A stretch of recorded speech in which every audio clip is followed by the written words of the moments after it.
자, 오늘 매일경제신문부터 좀 보겠습니다. 초유의 헌재소장 국회 인준 부결 사태가 벌어졌습니다. 어제 국회 표결이 있었는데요. 출석위원 293명 가운데 찬성 145명, 반대 145명, 기권 1명, 무효 2명으로 부결이 됐습니다.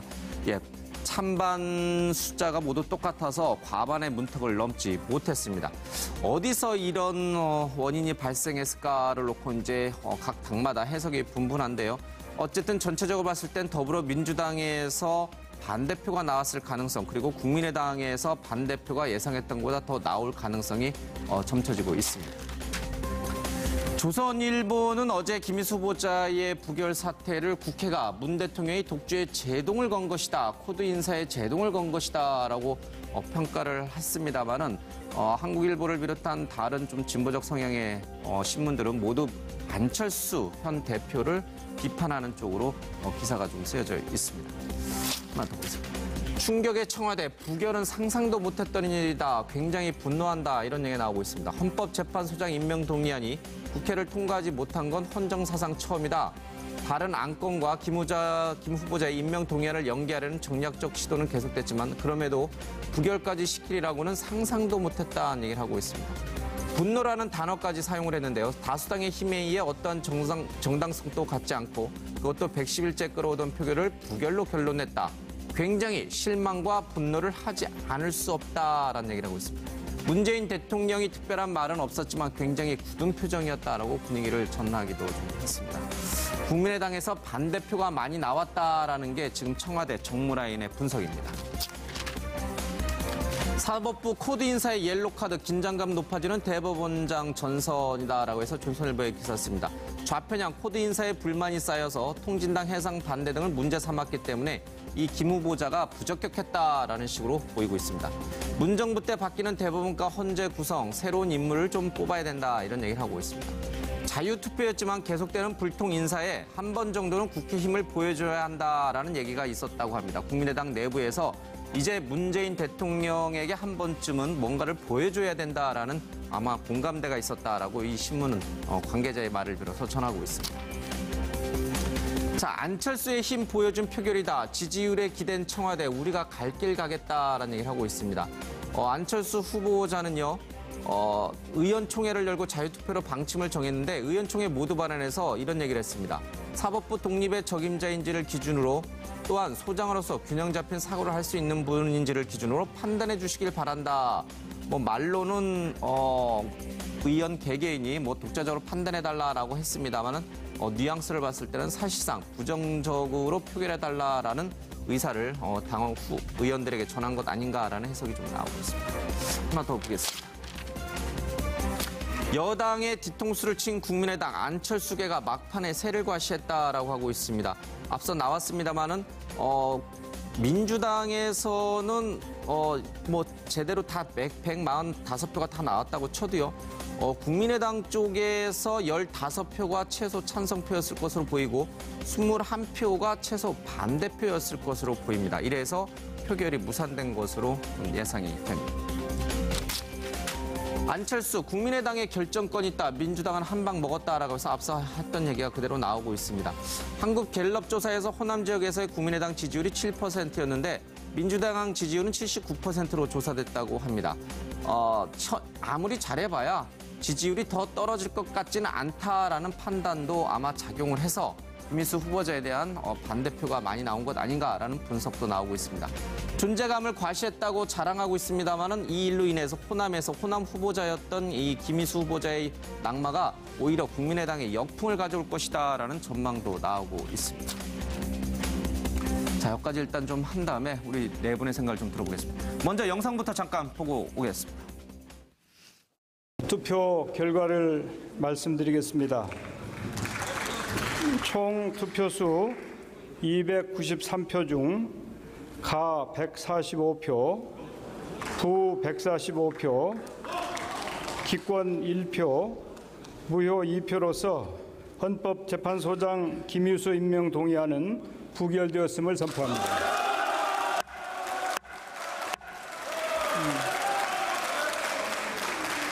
조용히 해주시기 바랍니다. 네. 오늘부터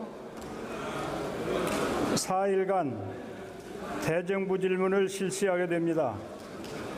자유한국당의 국회의사일정 참여로 대정부 질문을 정상적으로 진행할 수 있게 되어 다행이라고 생각합니다. 상상도 못했습니다. 국회에서 김희수 헌법재판소장 후보자에 대한 임명동의안이 부결됐습니다. 헌법재판소장 임명동의안이 국회를 통과하지 못한 것은 헌정사상 처음입니다. 다른 안건과 김 후보자 임명동의안을 연계하려는 정략적 시도는 계속됐지만 그럼에도 야당이 부결까지 시키리라고는 상상도 못했습니다. 김 후보자에게는 부결에 이를 만한 흠결이 발견되지 않았기 때문입니다. 오늘 국회에서 벌어진 일은 무책임의 극치, 반대를 위한 반대로 기록될 것입니다. 예, 김희수 헌재소장 후보자의 표결 결과 부결이 나왔습니다. 헌재 헌정 사상 최초다라는 얘기까지 흘러나오고 있는데 대통령이 지명한 헌재소장 후보자가 낙마한 경우는 단 한 번도 없었습니다. 과연 누구 탓인가? 무엇이 어디서 잘못된 것인가? 네 분의 생각을 좀 들어보겠습니다. 우리 최양호 교수님부터 보면 민주당이 잘못한 거다. 네. 사당 체제에서 원내대표 어떤 의미입니까? 그러니까 사당 체제로 이제 완전히 바뀌었는데 그거를 뭐 진짜로 110일 동안 방치해놓고 예. 어떤 이 소위 말하는 설득 작업, 협치 작업에 대해서는 아무런 것도 안 하는 거예요. 자, 그럼 여당이 해야 될 일은 대통령의 통치에 관한 예. 원동력을 주셔야 되거든요. 그 부분에 굉장히 미스가 난 겁니다. 특히 지금 이게 첫 번째가 아니거든요. 예. 추경 때도 보세요. 26명이 민주당에서는 참석을 안 해갖고 예. 정족수가 지금 뭐 앉아갖고 나중에 중간에서 온이 많이 한 예. 그런 전과가 있단 말입니다. 그런 것도 감안을 해봤을 때 철저한 준비 없이 예. 국정의 파트너로서의 민주당의 역할이 이번엔 보이지 않았다. 예. 그래서 저는 이제 청와대에서 뭐 분노한다 그러는데 분노는 이거는 100% 민주당이 받아들여야 될 예. 분노라고 봐지고요. 특히 또 청와대에서 뭐 반대를 위한 반대다 표결에 대해서 실망이다 그러는데 그것도 적절치 않은 발언입니다. 왜냐하면 국회에서 일하는 일에 대해서는 청와대에서는 겸허하게 받아들여서 다음번을 준비하셔야 되는데 그런 거를 다 종합했을 때 예. 전적으로 민주당의 특히 원내대표의 잘못이 굉장히 큰 걸로 보여집니다. 예, 그동안 야당을 설득하려는 작업을 충분히 하지 않았다. 그렇습니다. 이렇게 보이는군요. 예, 우리 서가번 의원님. 예. 예, 참, 우리 최 교수님 말씀대로 민주당이 여러 가지 좀 전략적 미스가 있었죠. 예, 그러나 또 한편으로 국민의당이 소탐 대실을 한 것 아닌지. 예.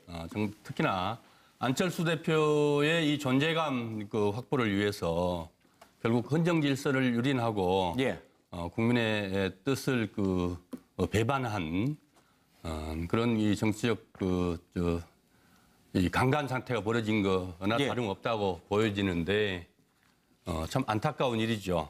사실 민주당계 구체적으로 민주당으로 보면은 집권당입니다. 야당이 아니거든요. 정말 이 부결 사태가 어떤 결과를 초래할 것인지에 대해서 좀 더 면밀한 점검이 필요했다고 보여집니다. 특히나 국민의당을 믿었다고 얘기를 하는데 예.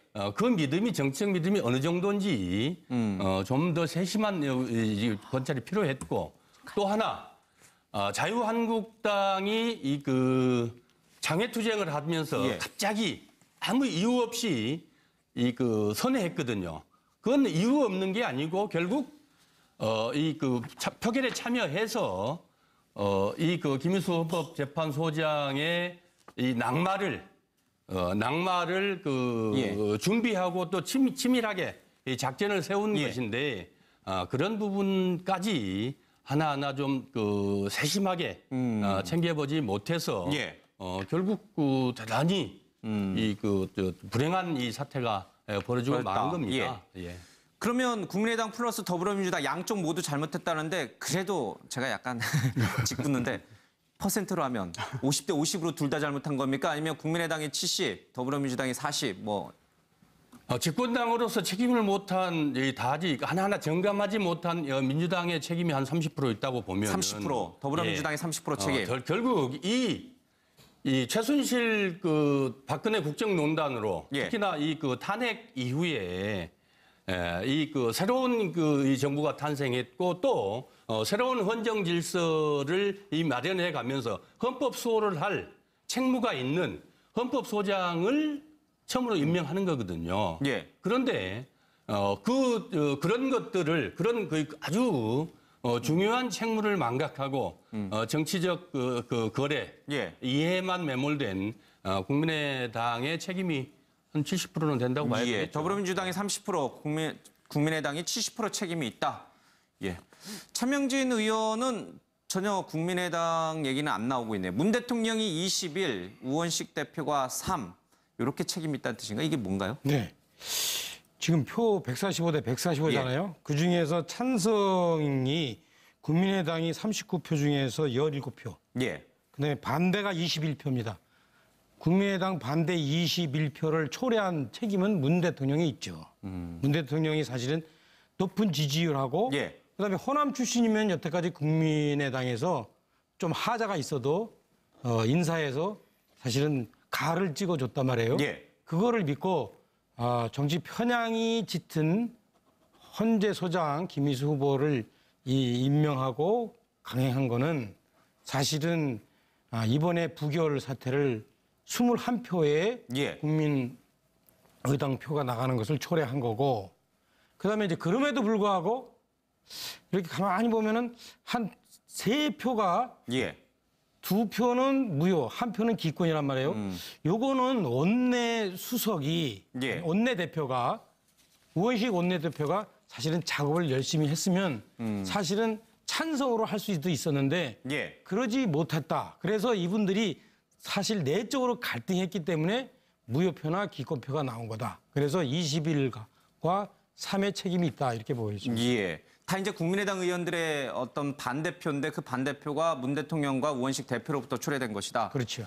문 대통령이 국민의당 의원들한테 서운케한 점이 뭐예요? 그러니까 부적격 후보자를 내세웠기 때문인가요? 아니면 국민의당 의원들의 문 대통령이 이렇게 서운하게 한 점이 뭔가요? 뭐 때문에 이렇게 21표나 나온 1차적으로 분명히 말씀드리시 지금 아까도 얘기했듯이 이것을 헌정 질서를 유린했다. 예. 무책임의 극치다. 반대를 위한 반대다. 이렇게 청와대에서 직접 이런 거친 언어로 표현하는 거잖아요. 예. 그 결과에 대한 이런 평가가 나올 정도면 그 원인은 어떤 생각을 했을까? 너희들이 안 찍어주고 배겨? 이런 식의 생각이 그동안 여러 가지 행태에서 나타난 예. 거예요. 그러니까 문 대통령의 오만과 독주가 국민의당 의원들 21명의 반대표를 불러왔다 이런 뜻인가요? 제가 오만이라는 표현은 안 했고 일방적인 어떤 그 강행.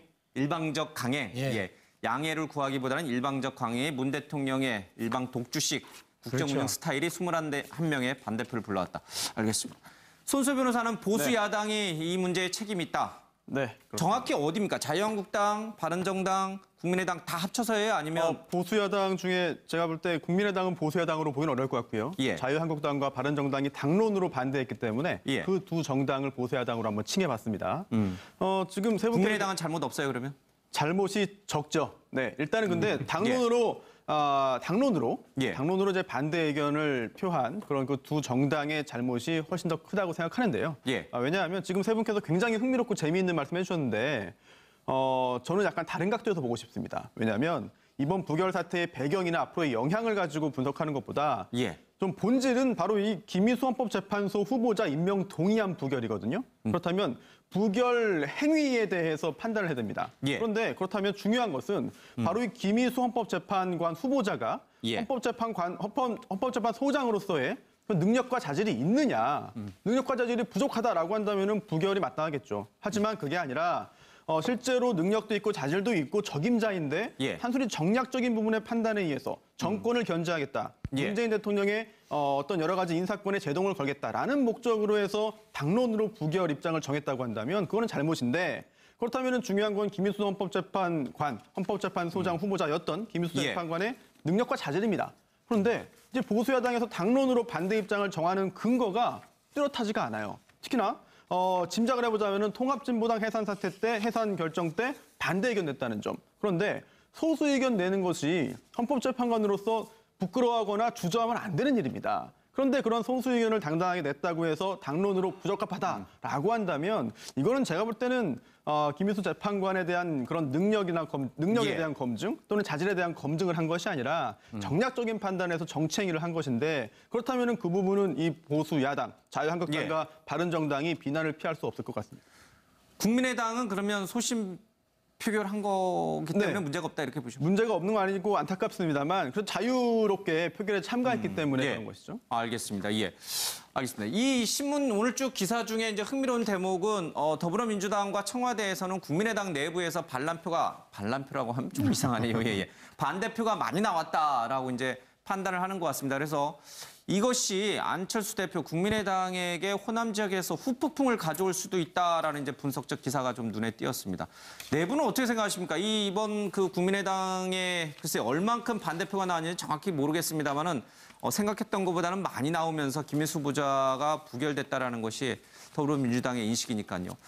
이것이 호남 민심을 등돌리게 만들 것이다라면 그렇지 않다. 예. 상관없다라고 하면 X하겠습니다. 호남 민심이 김희수 후보자, 호남 출신인 김희수 후보자의 낙마를 초래한 국민의당에 대해서 분노할 것이다라면은 그렇지 않다. 큰 영향이 없을 것이다라고 하면 X를 좀 보겠습니다. 역시 두 분은 두 분은 X를 했는데 이제 어쨌든 책임론 공방과 더불어서 이것이 안철수 대표에게 어떤 영향을 미칠지가 굉장히 좀 관심이 있습니다. 다들 아니라고 합니다만 오늘 조간신문은 많은 만평이 국민의당이 이 부결 책임이 크다라고 이제 그리고 있습니다. 손수호 변호사부터 좀 들어볼게요. 이것이 김희수 후보자의 이 부결 사태를 가져온 안철수 대표의 힘을 과시한 그러니까 리더십의 강화로 나타나는 것이 아니라 되려 호남 지역에서의 민심 이반으로 나타날 것이다.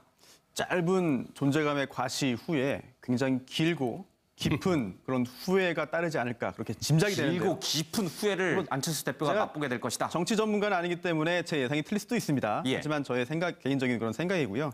특히나 이제 제가 호남에서 태어나거나 호남에서 생활을 한 적은 한 번도 없습니다만 그동안 호남에 계신 분들이 굉장히 결과적으로 볼 때 정치적으로 좀 식견이 탁월하고 그런 결정들을 보여준 적이 많이 있습니다. 그런데 그렇기 때문에 단순히 김희수 헌법재판관이 호남 출신이라고 해서 우리 지역 출신의 후보자가 헌법재판소장 될 수 있었는데 국민의당이 왜 우리 지역에 기반을 두고 있는데도 반대했느냐? 그렇다면 나는 지지하지 않겠어. 라고 하는 단순한 생각을 하진 않을 것 같고요.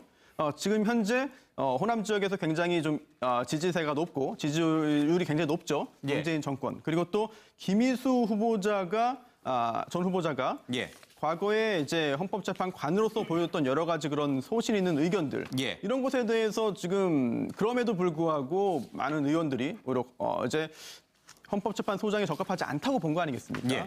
그리고 그 결정적인 역할을 또 안철수 대표가 했고 국민의당이 했습니다. 그렇다면 단순한 지역민에 대한 그런 그 비토 때문이 아니라 김희수 후보자에 대한 그런 자질을 알아봐주지 않은 점, 못한 점에 대해서 안철수 대표가 앞으로도 여러 차례 계속해가지고 지적을 당하고 비난을 받지 않을까라는 짐작입니다. 안철수 대표가 당대표에 취임한 이후에 호남을 돌면서 문재인 정부의 호남 홀대론 얘기를 많이 꺼냈는데 정작 호남 출신이 김인수 후보자의 낙마를 안철수 대표가 초래했다라는 분석이 좀 지배적입니다. 호남민들이 이를 어떻게 받아들일 것인가? 영향이 없을 것이다. 왜요? 지지율이 이미 바닥이어서 더 떨어질 게 없다. 그런 얘기가 내부에 있다 이런 얘기가 흘러나옵니다. 그것도 있지만 지지율이 반등될 수 있는 여지도 있습니다. 자, 요번에 보수층에서 아닙니다. 왜냐하면 호남권에서 요번에 이 김희수 후보에 대해서 어떠한 항의들을 했냐면요. 5.18 민주화 운동자들에게 사형 선고를 내리신 분이잖아요. 군 판사 시절에 그것 때문에 굉장히 격분해 있었다고요.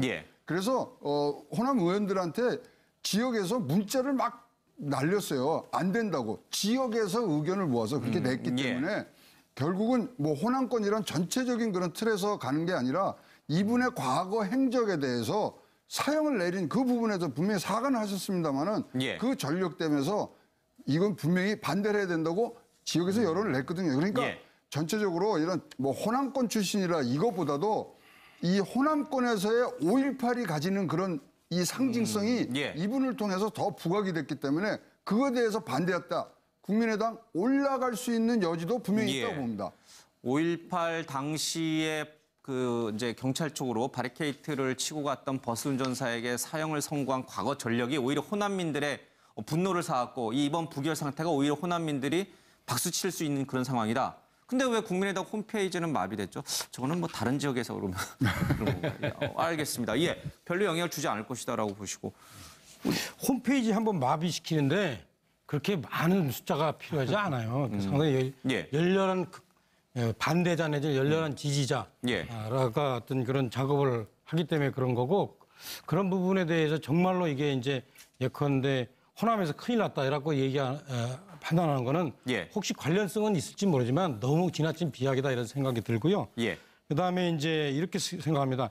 또 하나는 이제 이걸 통해서 지지율이 이제 뭐 예컨대 더 빠질 수도 있겠죠. 그렇지만 보통 지지율의 법칙은 어떻게 되면 현재 여당이 지지율 최고점을 이루고 있기 때문에 그 지지율이 일정한 부분 중립지대로 빠졌다가 다시 야당으로 가는 게 통상의 법칙입니다. 그래서 예. 뭐 현재 국민의당의 지지율이 빠질 것을 걱정해 주는 거는 제가 볼 때 오히려 으름장이지 예. 또 그건 아닌 것 같고 근데 당 중에 각 당 지지율 중에 가장 바닥이어서 가장 꼴찌 뭐 이런 여론조사도 있어서 더 빠질 것도 없다 이런 얘기가 국민의당 내부에서 나오기도 한다고 하네요. 그렇죠. 이미 빠진 거는 맞는데 예컨대 이제 지지율 변동에 대해서 예.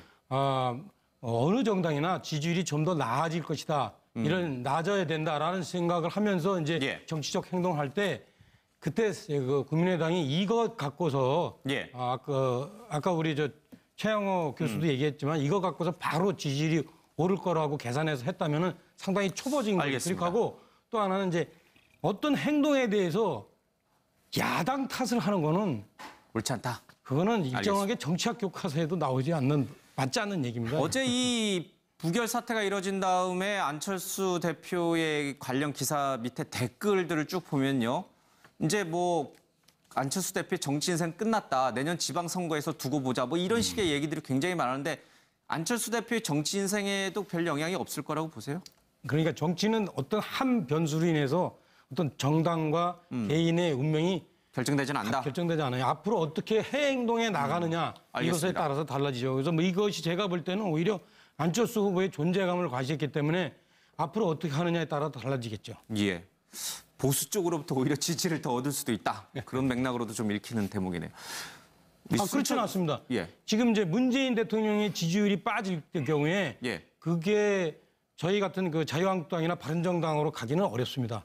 오히려 그 안철수와 국민의당이라는 그런 풀로 더 갈 가능성이 큰데 그걸 또 어떻게 잡아당기냐의 예. 문제는 또 남아 있습니다. 여전히 제3지대로 예, 알겠습니다. 뭐 순천이 고향이신 지역구신 호남 민심이 지금 들끓고 있습니까? 실제로 아까 우리 최 교수님 말씀하신 거는 이 사실과 좀 다르기 때문에 예, 말씀드리겠는데 5.18 그 재단에서도 인사청문회 때 이미 그분의 김인수 재판관의 사과를 받아들였고 예, 수용했고 더 이상 반대하지 예. 않겠다 이랬다는 것을 좀 말씀드리겠고요. 예. 실제로 호남 사람들 하면은 아까 우리 손 변호사도 말씀을 하셨습니다마는 민주주의 수호에 대한 이 자부심이 있고 또 투표할 때나 이 말씀들을 하실 때나 명분과 의리를 대단히 중요시하는 지역적 특색이 좀 있거든요. 예. 그래서 대단히 이 정치적으로도 전략적이다. 또 이런 말씀들도 또 많이들 하시지 않습니까? 예. 사실 이번 건은 김인수 재판관이 호남 사람이어서가 많이 아니고 실제로 그 헌법재판관이 될 때 당시에 민주당 야당에서 추천했지 않습니까? 지금 이 새로 초선의 국회의원들을 제외하고는 대부분이 그때 김인수 지금 국민의당 소속 의원들이 김인수 헌법재판관을 같이 추천했거든요. 그래서 뭐 소수 의견을 낸 것이라든지 또 뭐 기타 다른 5.18 그때 이 사형 선고를 언도했다는 것들이라든지 이런 것들이 사실 변명에 불과하다. 이런 말씀도 아울러서 함께 좀 드리겠고요. 보다 더 본질적인 결국 국민의당이 그러면 왜 호남에서 과연 말씀 주셨듯이 어떨 것인지 저는 뭐 지금도 7%밖에 되지 않습니다만은 반등의 기회를 잃어버렸다. 이렇게 보여지는 거죠. 왜? 아까 말씀드렸듯이 이 그 야당으로서 예. 또 민주주의의 수호 의지 또 이 그 명분과 의리를 저버린 예. 그야말로 이 소탐 대신 아니겠습니까? 안철수의 본인이 말씀하셨듯이 예. 20대 국회는 국민의당에 달려 있다. 우리는 우리 길을 가겠다. 예. 결국 그 우리 길을 가겠다라고 하고 그 존재의 과시가 결국 누구를 위한 것인가? 예. 안철수 본인의 정치적 입지를 위한 것인지 국민의당의 이 존재가 예. 무엇인지 결국 민주주의와 국민을 위한 것인지 자기들을 위한 것인지 예. 이런 것들을 망각한 결국 결과적으로 작은 이번에 뭐 그것을 다 본인들이 예. 그 승리라고 생각을 한다면은 이 그 작은 승리가 결국 앞으로의 그 정치의 행보에 있어서 또 지지에 있어서 대단히 이 손실을 크게 끼칠 것이다. 알겠습니다. 이렇게 판단합니다. 앞서 잠깐 만평이 나왔습니다만 미애가 그러니까 추미애 대표겠죠. 미애가 이제 철수야 놀자라고 했는데 철수는 이미 밖에 나가서 놀고 있었다. 다른 친구들과 그 다른 친구들이 이제 자유한국당과 바른정당인데 호남 분들은 국민의당과 안철수 대표가 이미 이제 보수 쪽으로 갔다고 생각해요. 이제 더 이상 더불어민주당과는 한 배를 탈 수 있는 사람들이 아니다라고 생각하나요? 꼭 그렇지는 않았죠. 아직까지도 안철수 대표가 나쁜 좀, 친구들하고 놀고 있지만 다시 좋은 친구 만날 수 있다. 잘 해야 되는데 왜 저렇게 나쁜 예. 친구들하고 예. 노는지 예. 그것에 대한 이 우려와 걱정들을 좀 했는데 예. 이번 사안을 보면서 대단히 실망하고 분노할 것이라고 생각을 합니다. 알겠습니다. 근데 제가 한마디 나쁜 하면 친구는 아니죠. 새 친구. 근데 있잖아요. 이렇습니다. 뭐 저기 이쪽 입장에서 보면 나쁜 친구겠죠. 아니 예. 여당 분들이 자기네 지지율 빠지는 걸 걱정하지 왜 자꾸 남의 당 국민의당 지지율 빠지는 거를 걱정할까? 이것은 그래서 제가 보면 걱정이 아니라 일종의 협박이에요, 협박. 알겠습니다. 그리고 아까도 말씀드렸듯이 여당 지지율이 빠진 다음에 바로 안철수 당으로 가지는 않지만 좀 있으면은 그게 안철수 당으로 갈 겁니다. 알겠습니다.